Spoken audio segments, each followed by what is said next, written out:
Okay, Bismillahirrahmanirrahim. So previously we have looked into what is corporate governance. Why do you need to have these codes? Okay, because as we have seen earlier, you want to enhance business prosperity, and you want to have the corporate accountability. Okay, so that you can have a long term, you can realize the long term shareholders value as well as the protect the interests of your various stakeholders.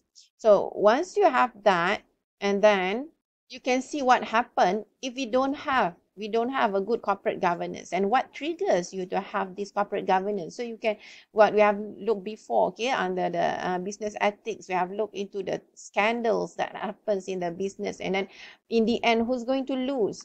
Not only the shareholders, but also maybe the employees and so on. So the various stakeholders will also suffer the loss of the injuries of the the adverse effect of this corporate scandal. So you can just Google, for example, you Google for top 10 corporate scandals in the world. Okay, you can have this one.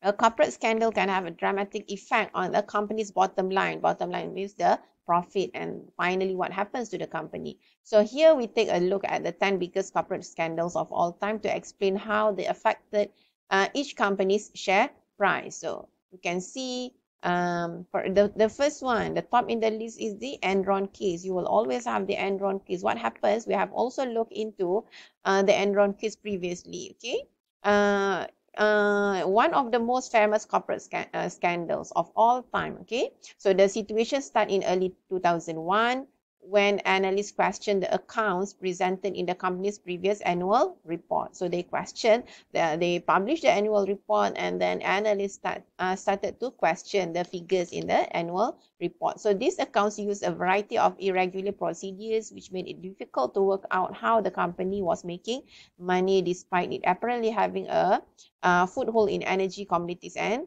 telecommunications, among other industries. So the SEC began to investigate and discovered that Enron was hiding. So they were hiding billions of dollars in liabilities through a special purpose entities. This is how they do it.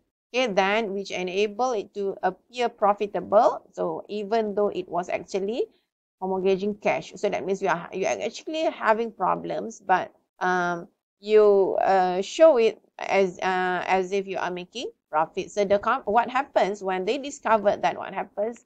The company's share price fell. You imagine from 90 something dollars to something about below $1, about 26 cents. Okay, so who's going to lose? So that is only for one share. If you have thousands, hundreds and thousands of shares, what happens? Who's going to lose? So we already looked into Enron cases previously, okay?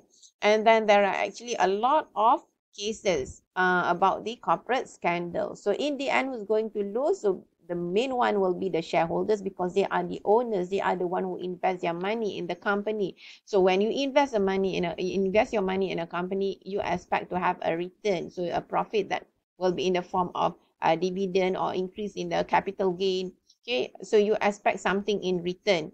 But what happened if this happened? The company is going into bankruptcy, so they tend to lose. So who's going to protect the shareholders? Who's going to protect other stakeholders? Who are going to protect the employees? So that's why you have the corporate governance in place to protect all these various shareholders as well as your various stakeholders. Okay, because there is a separation of ownership and control. The owners do not manage the business. So if you are a sole proprietor, you are the owner and you manages your business. The same goes with a partnership. But if it is a company, you're a big company, a PLC, a public listed companies, so you own the business, but you do not manage the company. So to protect the shareholders, you need some kind of mechanism. So that's why you have this corporate governance in place as a mechanism to protect the interests of these various parties. So that is why you have corporate governance that come into place. So that is being triggered by all these corporate scandals that you have. So you can read through, you can see all these corporate scandals that happen, and what's the bottom line effect is that the companies go into bankruptcy. Okay, so if company go into bankruptcy or will go into problems, go into losses, and then who's going to bear all these losses? Okay, so it goes back to the owners as well as the other stakeholders. Okay, So you can see it also affects the share prices. So it affects the share prices. So the company is going down. Okay, you can read through. So this one also, Lehman Brothers, they also go into bankruptcy. So in the US, that's why they have this Sarbanes-Oxley in the year 2002. So you have this Sarbanes-Oxley Act of 2002. So what is it? It is a law in the U.S. Congress. Is a law the U.S. Congress passed on July 30th of that year to help protect investors from fraudulent financial reporting by corporations. Okay, also known as the SOX Act of 2002 and the Corporate Responsibility Act of 2002. So it mandated strict reforms to existing securities regulations and imposed tough new penalties on lawbreakers. So it's basically to protect the shareholders, basically to protect the shareholders plus other stakeholders. So why do you have this? So in response to financial scandals in early 2000, okay, involving public traded companies such as the Enron, Tyco, and WorldCom, and so on. So because of this, okay, because of all these cases, so you want to protect, as I said earlier, you want to protect, so you come out with a certain act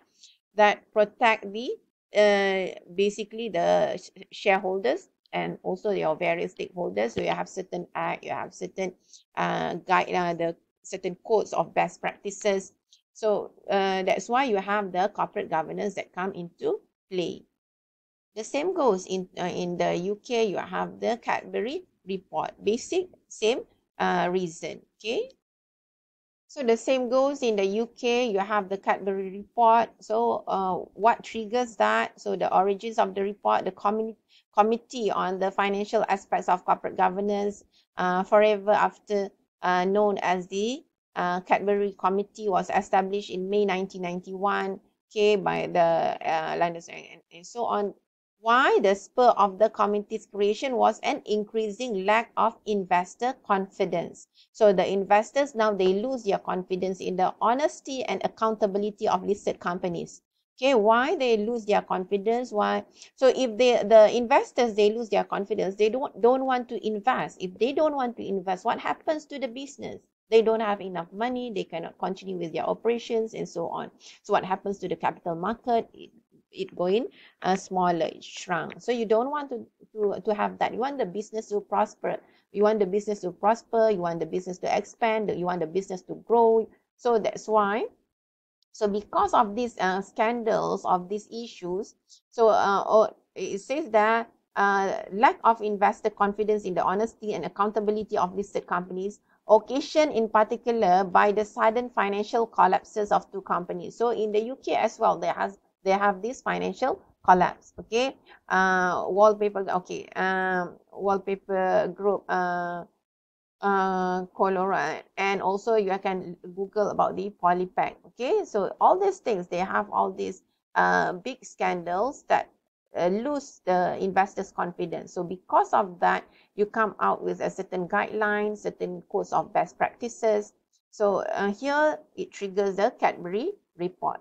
Okay, the Cadbury report. So basically, you want to have this good corporate governance in place so that all the interests of the investors as well as your various stakeholders are being protected. So if you know that your interests are being protected, or that means your confidence will also be boosted. So then only you will invest in the company. So you can look into all these things, and then the general idea, the basic idea is that you need to have a good corporate governance so that you can have the good investors' confidence, and then the business will prosper. Okay.